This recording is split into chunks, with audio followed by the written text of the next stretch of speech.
At 0519 local time, the radar wall suddenly comes alive. There is no warning, no gradual buildup, only a tight cluster of low, slow-moving contacts appearing across the operations display like sparks cutting through the dark. On the bridge of the U.S. aircraft carrier, the calm rhythm of the early morning watch is instantly broken. A boatswain stops in place. A phone talker grips the handset a little tighter. Inside the Combat Information Center, every head turns toward the same screen at once. "Multiple unknowns," one operator says. Then he catches the detail and corrects himself.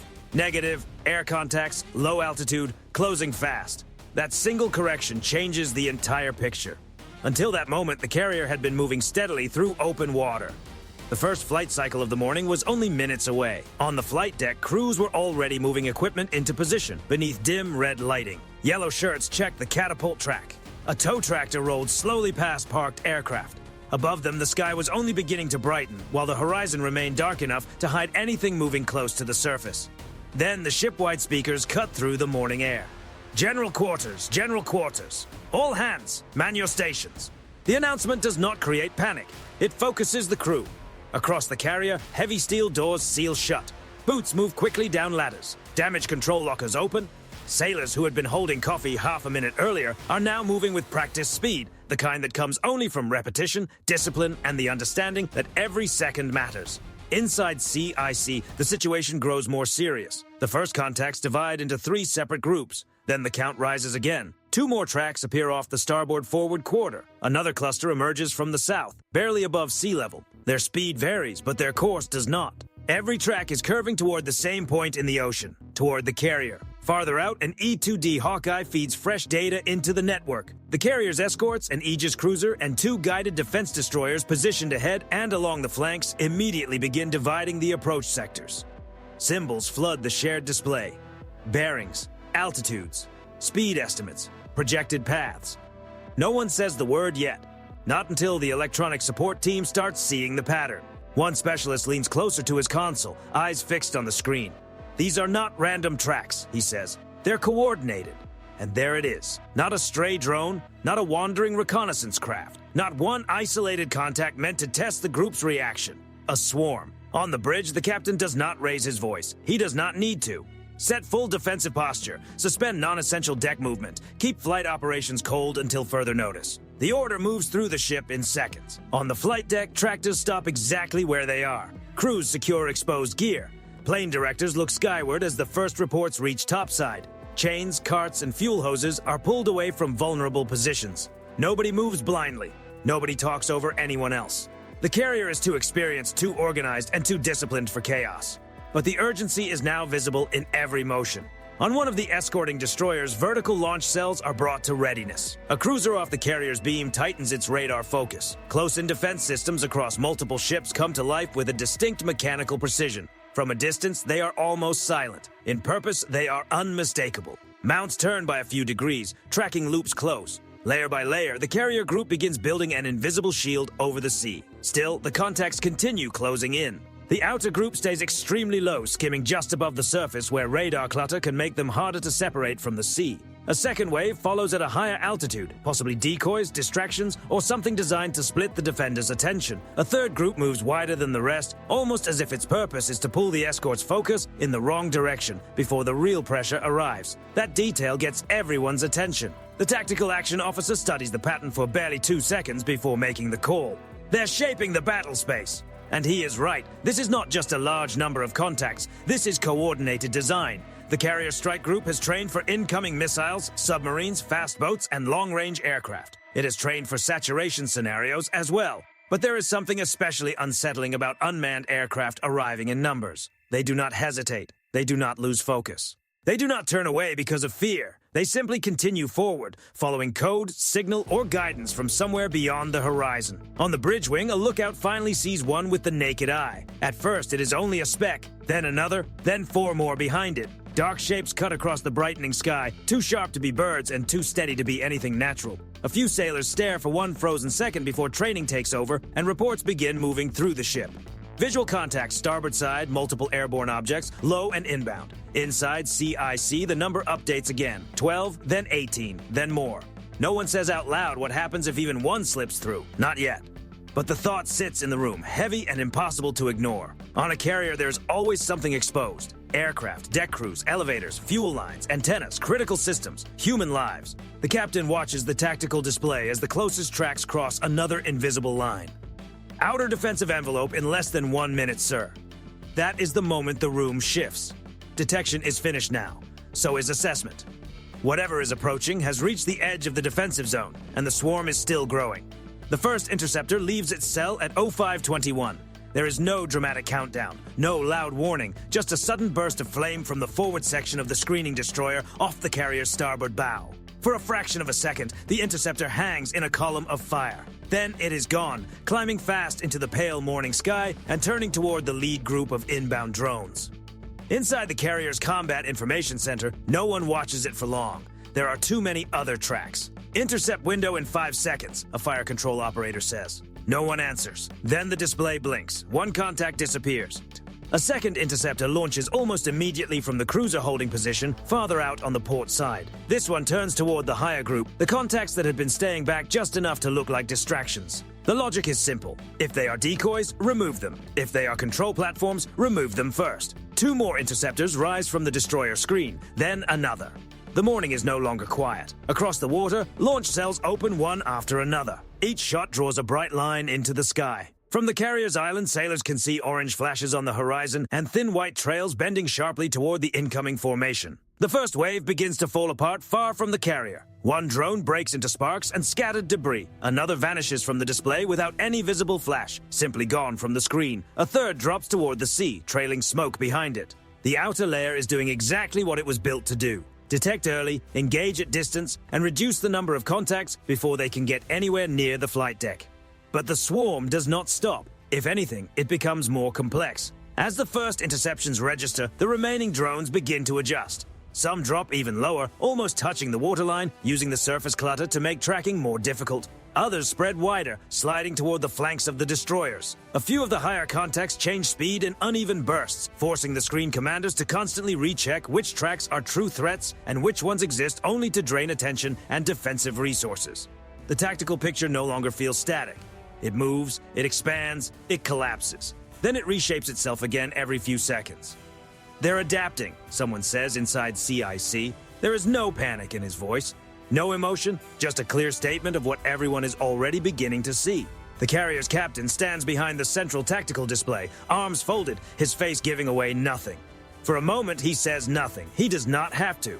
Around him, the entire defensive system of the strike group is already working as one. Every ship is feeding data into the network. Every radar track is being shared. Every defensive sector is being adjusted in real time. Up on the flight deck, all non-essential movement has stopped. Sailors crouch behind secured aircraft and deck structures, helmets angled toward the sky. From there, no one can see the whole picture. Only fragments. Bright trails rising from escort ships. Sudden flashes far out over the water. Small dark pieces dropping into the sea. The carrier itself does not turn wildly or change course in fear. It stays steady. A ship this size survives by control, not confusion. At 0522, the outer screen scores again. 3 more drones vanish from the display within 8 seconds. Another 2 are picked up by overlapping radar coverage and assigned separate interceptors before either can slip through the opening. For one brief moment, it looks as if the shield is holding. Then a new line of contacts appears. Not from the main direction. From starboard aft. Low, fast enough to matter. Close enough to make every jaw in the room tighten. The number had been falling, now it rises again. A destroyer commander speaks over the net immediately. Secondary vector confirmed. They're trying to split the defense. That changes the entire shape of the fight. Until now, the escorts had been dealing with a swarm coming mostly from one broad direction. Difficult, but controlled. This new angle forces the strike group to shift attention, sensor coverage, and interceptor assignments all at once. Every second spent redirecting systems is a second the drones can use. And the drones seem to understand that. One cluster keeps coming straight in, almost as if it is meant to draw defensive fire toward itself. Another begins spreading wider, stretching the escort screen and forcing more decisions. A third group, flying lowest of all, briefly disappears into sea clutter before reappearing several miles closer. That brings the captain's first hard order. Do not chase false tracks, prioritize leakers. The words are calm, precise, and professional. Everyone in CIC understands the meaning. Do not focus on the contacts that want attention. Stop the ones trying to slip through. The cruiser takes the higher lane. One destroyer shifts to the port side spread. The second destroyer, closer to the carrier's starboard quarter, turns its focus to the low inbound group. Its launchers send another interceptor into the sky, then another. Seconds later, one drone breaks apart so close to the water that the ripple can be seen from the carrier's bridge wing, but not all of them are stopped. One makes it through the intercept window and keeps coming. Its radar track is small, unstable, and hard to read, exactly the kind of target that becomes dangerous, not because it is sophisticated, but because it is difficult to handle cleanly under pressure. CIC marks it as a leaker, then another appears behind it. Not enough to overwhelm the entire defense, but enough to confirm what no one in the room wanted to see. The outer ring is no longer sealed. A voice from weapons control cuts across the net. Multiple contacts have passed the first engagement zone. Nobody reacts on the outside. No one raises their voice. No one wastes a second on emotion. The carrier group simply shifts to the next layer of defense. Up on the flight deck, the sailors who had been watching distant flashes now hear something different. Closer, sharper, more mechanical. Mounts on the escort ships begin moving faster. Tracking systems narrow their focus. The fight is no longer far out on the edge of the formation. It is moving inward, toward the carrier itself. Inside CIC, the nearest surviving drone crosses another line on the screen. This one is no longer pointed toward a destroyer. It is pointed at the carrier. At 0523, the inner defenses come alive. Not all at once, not in panic, in order. On the starboard escort, a C-ram mount swings hard left and locks onto the lead leaker. Its launcher sends an interceptor into the grey-blue morning, the motor flare bright enough to wash the deck in white for half a second. From the carrier, the drone is barely visible now, just a small black shape moving fast along the edge of the sea. Then, it disappears in a flash so low over the water that fragments scatter across the surface like sparks from burning metal. Splash 1. The call is calm, professional. No one celebrates, because there is already another contact behind it. Inside the carrier's combat information center, the tactical display has become tighter, harsher, and far less forgiving. The outer ring had been about distance, time, options. This is different. Every remaining track is now inside a shrinking box measured in seconds. The drones are no longer distant marks on a screen. They are immediate problems with direct paths toward the largest target in the formation, the carrier. Two contacts cut low across the starboard forward sector, shifting just enough to complicate the radar picture. A third climbs suddenly, not to escape, but to force the system to reassess it. Another drops almost level with the water, using spray and curvature to stay hidden until the last possible moment. They're inside the inner envelope, the tactical action officer says. He does not need to explain what that means. Everyone in the room already knows. Close-in defense systems across the strike group are now active. Tracking radars sharpen, fire control loops close. The carrier itself, a floating city built to project air power, now depends on the smaller, faster defensive layers around her. The escorts are no longer just protecting the formation. They are contesting every yard of air between the incoming drones and the flight deck. On the carrier's island, a lookout finally sees the next one clearly. Drone, starboard low, closing. This time, even someone without training could follow it. Angular body, short wings, a steady machine-perfect approach. It is not moving wildly. It is not searching. It is simply coming straight in. The nearest destroyer opens fire. The CIWS begins with a rising mechanical whine, then turns into a continuous stream of controlled force, sending a wall of rounds out across the water. The sound reaches the carrier a moment later, sharp, metallic, and relentless. Tracers cut low across the water in a flat, bright line. For 1 second, the drone stays inside the lane, untouched, a dark needle slipping through the defensive fire. Then the stream finds it. The body jerks sideways. One wing tears away. The frame breaks apart and drops into the sea less than a mile from the formation. But there is no relief on the bridge. Another contact is already closer. At 0524, the swarm becomes exactly what it was designed to be. It no longer moves like one group. It becomes pressure from every direction. Small clusters of surviving drones push in from separate bearings. One forces the portside destroyer into another rapid engagement cycle. Another drops low and cuts between overlapping sectors just long enough to create a moment of uncertainty. One contact flickers off the display, disappears, then returns inside a range band everyone had hoped would remain clear. The captain does not move. His eyes stay locked on the tactical plot. Keep the carrier on course. That order matters. A less disciplined crew might try to turn, to break the geometry, to visibly react to the incoming threat. But a carrier strike group survives through control. Sudden movement can disrupt defensive coverage. It can confuse friendly tracking. It can create problems for the very people trying to protect the ship. So the carrier holds steady, cutting through the water like a fixed point while the entire formation fights around it. Below, on the flight deck, sailors remain low behind aircraft, tractors, and blast deflectors. Some can hear every defensive mount engaging. Others only feel the vibration under their boots and see flashes spreading across the brightening horizon. No one topside has the full picture. Only fragments, noise, heat. The knowledge that if anything slips through, this deck is where it will matter. Inside CIC, a controller points toward the nearest surviving track. Leaker bearing 084, range closing fast. The drone is now so close that every system assigned to it has almost no room left for error. One escort locks it, another confirms. The carrier's own defensive team follows it through the shared network, holding fire for the exact moment when waiting becomes too dangerous. Then comes the first real close call of the morning.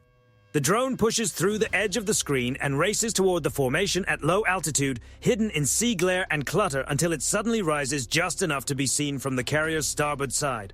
For one hard second, it looks terrifyingly clean. Straight line, stable nose, direct path. The nearest mount fires. The burst reaches it late. Too late for comfort. Not too late to stop it. The drone breaks apart in the air off the carrier's starboard bow. Not on the ship, not on the deck, but close enough that the flash reflects across the bridge windows and sends a hard pulse through the air. Spray kicks up from the sea. Small fragments arc outward and fall away from the hull. On the flight deck, several sailors flinch without thinking. A few duck lower before they even realize the carrier is still untouched. "Carrier intact," a voice reports over the net. Only then does the room take a breath. Just one. Because during the confusion of that close intercept, two more contacts have changed position. One is peeling away, possibly damaged, possibly no longer guided. The other is still coming in, still low, still committed. And now it is the closest object in the sky to the carrier. The tactical action officer studies the track and says the one line nobody in the room wanted to hear. That one is not turning toward the escorts. He is right. It is headed for the carrier itself. At 0525, the entire fight shifts. Until this moment, the carrier strike group has been doing exactly what it was designed to do. Detect, identify, engage, and remove threats one layer at a time. Interceptor against drone. Close-in system against anything that slipped through. A tight defensive sequence under pressure. But now, inside the Combat Information Center, a pattern finally begins to reveal itself. At first, it is almost invisible. A slight timing irregularity, a pause between groups, several drones changing altitude at nearly the same intervals, two surviving contacts on opposite bearings, making the same small correction within seconds of each other, too precise to be random, too synchronized to be independent. An electronic warfare specialist leans closer to his console. "They're not fully autonomous," he says. No one turns toward him, but everyone hears it. A second operator confirms it almost immediately. The emissions are faint and intermittent, but they are there. Brief bursts. Probably relay signals or directional updates. Not constant. Not strong enough to blanket the entire area, but enough to reveal the structure behind the swarm. And that changes everything. If the drones are receiving updates from a controller, a relay platform, or one lead drone guiding the rest, then this is no longer only a defensive fire problem. It is a systems problem, and systems can be disrupted. The captain's voice stays low. "Show me the pattern." On the main display, the surviving tracks are isolated. One high, one medium, three low, and inbound, another drifting wide, almost as if it is trying to remain in play longer than the others. The electronic warfare team overlays the emissions data, timing gaps, and possible signal paths. It is not perfect, it is not clean. But inside the noise, there is just enough structure for trained eyes to recognize what they are seeing. The tactical action officer reaches the conclusion first. The high contact is not bait. It is helping guide the low group. That changes the room instantly. The high-flying contact that had looked secondary, maybe even expendable, is suddenly the most important drone still airborne. Not because it is the most dangerous by itself, but because it may be carrying the swarm's coordination. A destroyer captain on the net reaches the same conclusion at almost the same time. Reassign. Take out the node. There is no delay. The cruiser off the port side shifts priority and hands a lower track to the starboard destroyer. The destroyer closest to the carrier commits its gun and short-range system to the inbound leakers. Another vessel farther out rotates its radar focus upward. What had looked like scattered defensive action starts tightening into something more deliberate. A trap. At 0525 and 30 seconds, the high contact makes its mistake. It climbs just a little higher, likely trying to keep line of sight and continue feeding course corrections to the drones below. Just a few hundred feet. In a different engagement, that small climb might have meant nothing. Here, it removes the last trace of uncertainty. Hostile node confirmed. The cruiser responds immediately. An interceptor leaps from its deck in a bright column and cuts sharply into the dawn. Its target is not the closest drone, not the loudest contact, not even the one still aimed toward the carrier. It is the one keeping the swarm coordinated. Inside CIC, every eye follows the closing track. 3 seconds, 2, 1. The high contact disappears in a clean white flash. What follows is almost quiet, unless you know exactly what to watch for. The low drones do not all fall from the sky. They do not freeze. They do not suddenly stop. Instead, they begin to lose rhythm. One misses its turn, another drops too low, nearly touching the surface. A third swings wide and exposes its profile to the nearest destroyer. The leaker that had been pushing hardest toward the carrier suddenly drifts several degrees off course. That is all the opening the strike group needs. Now, the tactical action officer says. The escorts respond like doors slamming shut. The starboard destroyer's close-in system comes alive again. This time, it is not chasing confusion. It is drawing a precise line directly through the path of the nearest low contact. The drone tries to correct, but the moment is already gone. It breaks apart less than half a mile from the formation, scattering fragments over the water. Another remaining drone veers unexpectedly toward the port side, no longer moving in sync with the others. That turn carries it straight into the cruiser's short-range engagement lane. A C-ram launches, crosses the gap, and removes it in a single bright burst. A third drone continues forward on momentum alone, stripped of proper guidance. That makes it predictable, and predictable targets do not last long. The second destroyer catches it with a tight close-in engagement. The air fills with tracer lines and torn metal. The drone comes apart before it can drop back into sea clutter. On the carrier's flight deck, sailors who had been bracing for the next close pass begin to sense the change. The rhythm of the fight is shifting. The firing is still intense, but it no longer feels desperate. It feels measured, controlled. The flashes that had seemed to be rushing toward the ship are now stopping farther out. Still, nobody relaxes. Not yet. Because one contact remains. The closest one. The same leaker that had slipped through the confusion and nearly reached the carrier moments earlier. It is damaged, blind, or both. But it is still airborne. Still pointed toward the formation. Still close enough to matter. The bridge watches in silence as it comes in. This one no longer weaves. It no longer adjusts. It simply drives forward, fast and uncoordinated, running on whatever final instruction it received before the node above it was taken out. A voice cuts across the net. Final leaker inside short range. The nearest escort answers with gunfire, not a warning burst, not a test shot, a full disciplined wall of steel. The drone enters it and vanishes. For the first time since 0519, the tactical display begins to clear. The contact count drops, then drops again. No new vectors appear, no second wave breaks the horizon. Only smoke over the water, cooling metal, and a quiet understanding moving through the strike group that the most dangerous minute has passed. Inside CIC, nobody calls it victory. They say something far more important. Possible launch control signature isolated. That lands heavier than any celebration, because the swarm did not simply fail. It revealed the hand guiding it, and now the next move belongs to the U.S. Navy. By 0527, the sky is almost empty again. Not peaceful, not truly calm, just no longer packed with incoming threats.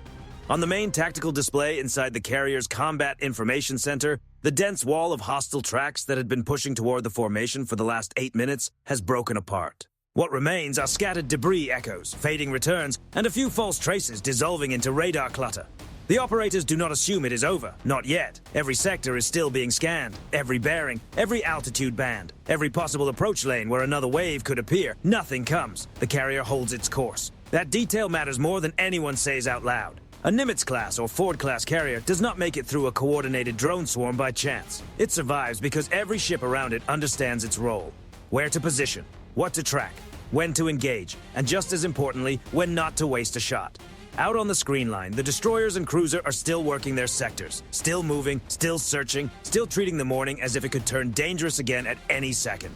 Their defensive mounts are cooling. Their launch cells have gone quiet for now, but nobody has relaxed. On the flight deck, the first order that sounds almost normal comes across the net. Maintain hold. Begin controlled status check.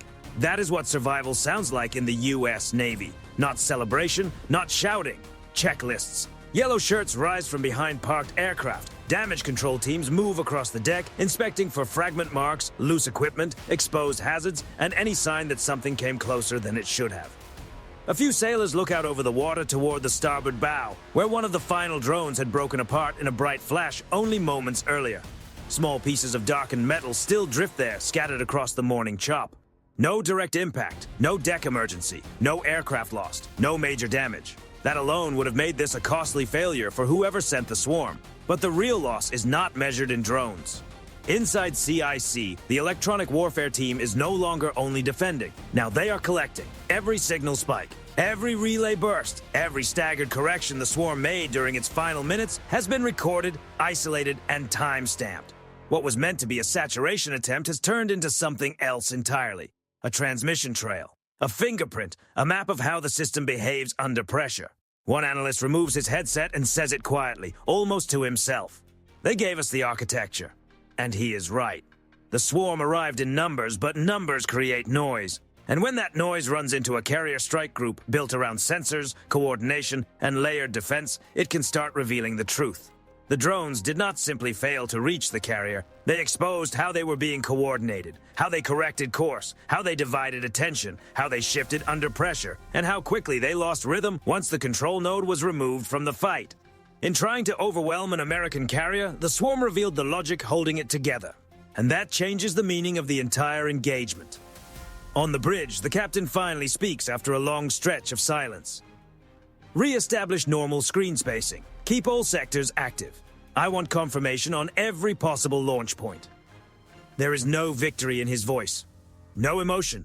No anger. Only the next necessary move. Because this is what carrier operations at sea really look like.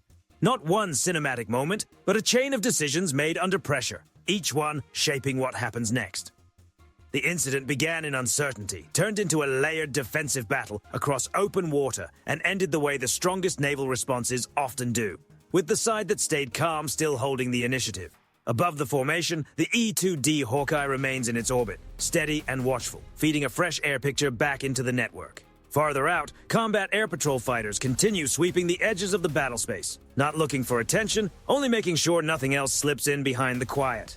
The escorts keep their radars wide and their systems ready. The carrier itself, the target at the center of the entire event, begins the slow shift from full defensive posture back toward controlled operations.